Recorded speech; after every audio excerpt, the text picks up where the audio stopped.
Good morning students. आज हम BSc part three botany के पेपर 3 का फर्स्ट यूनिट का कुछ पार्ट डिस्कस करेंगे। जीनोमिक एवं cDNA लाइब्रेरी। जीवों के संपूर्ण जीनोम को क्लोनिंग करके एवं सुरक्षित रखने का स्थान जीनोमिक लाइब्रेरी कहलाता है, जबकि उनके मैसेंजर आरएनए द्वारा डीएनए का संश्लेषण cDNA एवं उसकी क्लोनिंग करके संग्रह करना cDNA लाइब्रेरी कहलाता है। जीनोमिक लाइब्रेरी कैसे तैयार की जाती है, उसका संक्षेप में उसका विवरण है। कोशिका से डीएनए को आइसोलेट करके प्यूरिफाई किया जाता है, फिर इसे रेस्ट्रिक्शन एंजाइम द्वारा कट किया जाता है, खंडित किया जाता है। भिन्न भिन्न रेस्ट्रिक्शन एंजाइम्स कम समय के लिए प्रयोग करते हैं, जिससे वे सभी क्लीवेज साइट्स पर क्रिया नहीं कर पाए तथा अलग अलग माप के अलग अलग लेंथ के हमें डीएनए खंड मिल सके। क्योंकि अधिक समय तक क्रिया होने पर कई बार एक जीन के भी खंड हो जाते हैं जो कि हमें नहीं करने हैं, अतः पूरे जीन की क्लोनिंग नहीं हो पाती है। तो पहले हमने कोशिका से डीएनए को आइसोलेट किया, उसको प्यूरिफाई किया और फिर उसको रेस्ट्रिक्शन एंजाइम द्वारा अलग अलग क्लीवेज साइट्स पर उसको खंडित किया। अब समान रेस्ट्रिक्शन एंजाइम की क्रिया, सेम रेस्ट्रिक्शन एंजाइम की क्रिया हमारे पास एक वेक्टर डीएनए की हमें चाहिए, उसके साथ हम कराते हैं ताकि डीएनए खंड एवं वेक्टर डीएनए में समान प्रकार के कोहेसिव एंड्स प्राप्त हो सकें। अब लाइगेज एंजाइम की क्रिया के द्वारा डीएनए के विभिन्न खंडों एवं वेक्टर डीएनए से रिकॉम्बिनेंट डीएनए या काइमेरिक डीएनए प्राप्त करते हैं। इन रिकॉम्बिनेंट डीएनए को या पुनर्योगज डीएनए को उपयुक्त परपोषी कोशिका में प्रवेश कराकर संवर्धित किया जाता है। इस प्रकार से हम रिकॉम्बिनेंट डीएनए बना के और उसकी जीनोमिक लाइब्रेरी बनाते हैं। किसी जीव के सभी जीनों को क्लोनिंग के लिए क्लोनों की संख्या जीनोम के आकार के अनुसार होती है। यदि जीनोम में अधिक जीन है तो क्लोनों की संख्या भी अधिक होगी। इस प्रकार किसी भी जीव के जीनोम को लंबे समय तक संरक्षित किया जा सकता है और इसका जो उपयोग है वो लुप्त हो रही प्रजातियों की जीनोम को इस विधि द्वारा ही संरक्षित किया जाता है। अब हम इसको डायग्रामेटिक रूप से समझ सकते हैं। ये हमारा प्लाज्मिक फैक्टर है जिसको हमने वाहक डीएनए कहा है, इसको हमने काट लिया है रेस्ट्रिक्शन एंडोन्यूक्लियस की मदद से, और ये हमारा एक डीएनए फ्रेगमेंट है जो हमने किसी भी ऑर्गेनिज्म या प्लांट से निकाला है। दोनों को हमने रेस्ट्रिक्शन एंडोन्यूक्लियस की मदद से खंडों में काटा है और फिर ये दोनों आपस में इन दोनों को हमने लाइगेज एंजाइम की मदद से जोड़ा है और ये हमारे पास आ गया है रिकॉम्बिनेंट प्लाज्मिड। इस रिकॉम्बिनेंट प्लाज्मिड को अब हम उपयुक्त परपोषी कोशिका के अंदर इंजेक्ट करवा देते हैं। These are bacterial cells with recombinant plasmid और फिर इसकी हम कॉलोनीज बना लेते हैं। सो इस प्रकार से हमारे पास में जीनोमिक लाइब्रेरी जो है वो तैयार हो जाती है। नेक्स्ट आता है cDNA लाइब्रेरी। cDNA लाइब्रेरी बनाने के लिए जीव के मैसेंजर आरएनए द्वारा हमें पहले यहाँ पर मैसेंजर आरएनए चाहिए। मैसेंजर आरएनए के द्वारा रिवर्स ट्रांसक्रिप्टेज एंजाइम की सहायता से कॉम्प्लीमेंट्री डीएनए बनाया जाता है। यहाँ पर हमने एंजाइम यूज किया है रिवर्स ट्रांसक्रिप्टेज, जिसकी सहायता से हमने पहले कॉम्प्लीमेंट्री डीएनए बनाया है और इसको फिर हमने डबल स्ट्रैंडेड बनाया है। मैसेंजर आरएनए में मैसेंजर आरएनए से जो जीन हम सिंथेसाइज करते हैं उसमें इंट्रॉन एब्सेंट होते हैं, अतः इनकी लंबाई जीनोमिक डीएनए के जीन से कम होती है। प्राप्त डीएनए को रेस्ट्रिक्शन एंजाइम अथवा लिंकर सीक्वेंसेस एवं रेस्ट्रिक्शन एंजाइम द्वारा कोहेसिव एंड्स युक्त बनाते हैं ताकि वो जुड़ने में मदद मिल सके। समान एंजाइमों की क्रिया, समान एंजाइम कौन से? रिवर्स ट्रांसक्रिप्टेज एवं रेस्ट्रिक्शन एंजाइम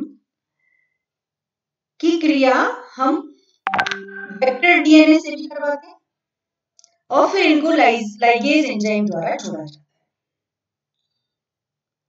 फिर उचित परपोषी कोशिकाओं में स्थानांतरित कर उनका संवर्धन किया जाता है, जैसा कि हमने जीनोमिक लाइब्रेरी में किया था। इस प्रकार जीवों के जीनोम को लंबे समय तक संरक्षित किया जा सकता है। इसके अतिरिक्त जो वांछित डीएनए है उसको आइसोलेट करके ट्रांसजेनिक पादप बनाने में, प्लांट ब्रीडिंग के एक्सपेरिमेंट्स में उसको उपयोग किया जा सकता है।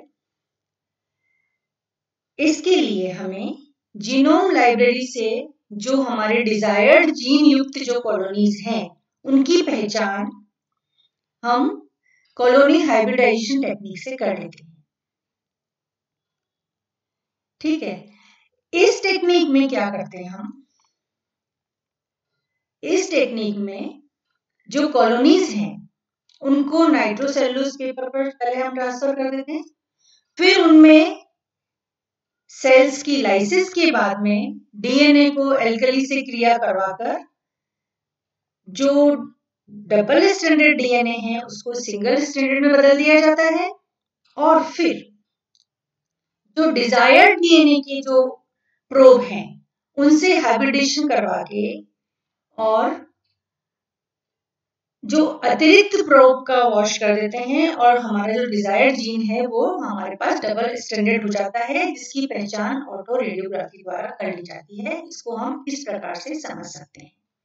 ये हमारे पास में ट्रांसफॉर्म्ड कॉलोनीज हैं जो कि अगर सरफेस पर ग्रो कर रही है। अब हमने इनको क्या किया? इनको हमने नाइट्रोसेलुलोज डिस्क पर हमने इनको ट्रांसफर किया। इसके बाद में हमने नाइट्रोसेलुलोज डिस्क को रिमूव कर दिया और लाइसिस क्रिया करवाई एल्कली से 0.5 NaOH के द्वारा, फिर न्यूट्रलाइज प्रोटीनेज एंजाइम का इस्तेमाल करके वॉश करा और इसको बेक किया 80 डिग्री सेंटीग्रेड पर। यहाँ पर हमें डीएनए प्रिंट मिल गया। इसको हमने हाइब्रिडाइज करवाया 32 लेबल्ड प्रोब से और फिर हमें ऑटो रेडियोग्राफी से हमने इसको पता कर लिया, इसकी प्योरिटी को पता कर लिया और फिर इसके बाद में हमने रेफरेंस सेट ऑफ कॉलोनीज के साथ में इसको मिक्स करके और हमने पॉजिटिव कॉलोनीज को पिक कर लिया। तो इस प्रकार से हम जो ये हमें ट्रांसजेनिक पादप बनाने में और पादप प्रजनन प्रयोगों में जब इसकी जरूरत पड़ती है तो हम इस प्रकार से इसको हम तैयार कर सकते हैं।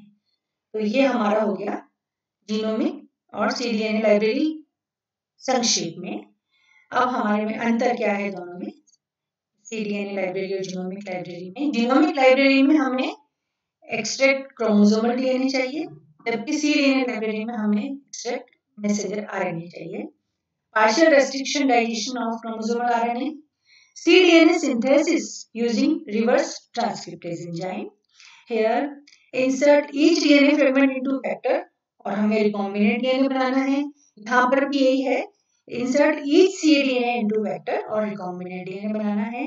Transform bacteria colony, bacteria clone with each recombinant. Here also transform bacteria clone with each recombinant. तो ये दोनों की हो गई तुलना।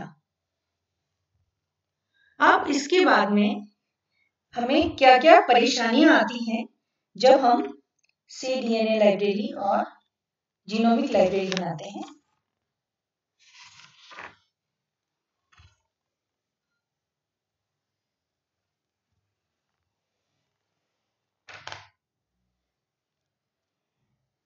ये हमारे ये जो हमने आज जो लिया है ये हमारे शॉर्ट नोट्स में आ सकता है, इसका सवाल शॉर्ट नोट में आ सकता है। इसे हम अगर लाइन डायग्राम बना के समझाएंगे तो ये ज्यादा अच्छा रहेगा हमारे लिए। तो हमें इस प्रकार से इसके हिसाब से हमें इसको तैयार कर लेना चाहिए।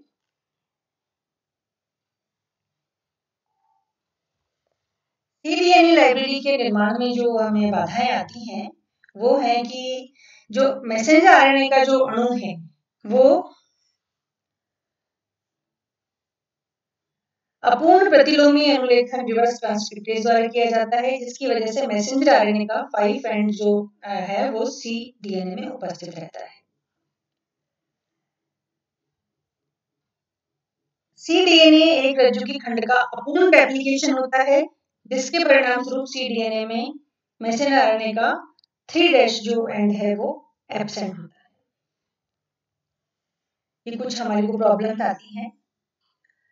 अब है cDNA की उपयोगिता।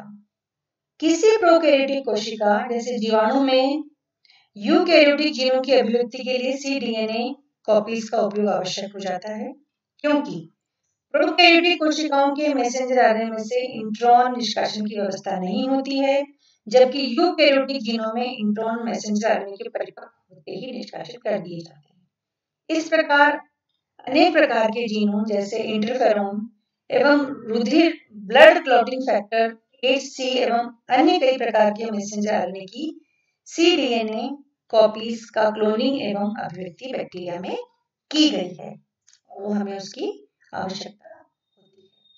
तो इस प्रकार से ये हमारा एक लेक्चर हो गया जो हमें जिसमें हम जीनोमिक लाइब्रेरी एवं cDNA लाइब्रेरी के बारे में समझ सकते हैं। Thank you.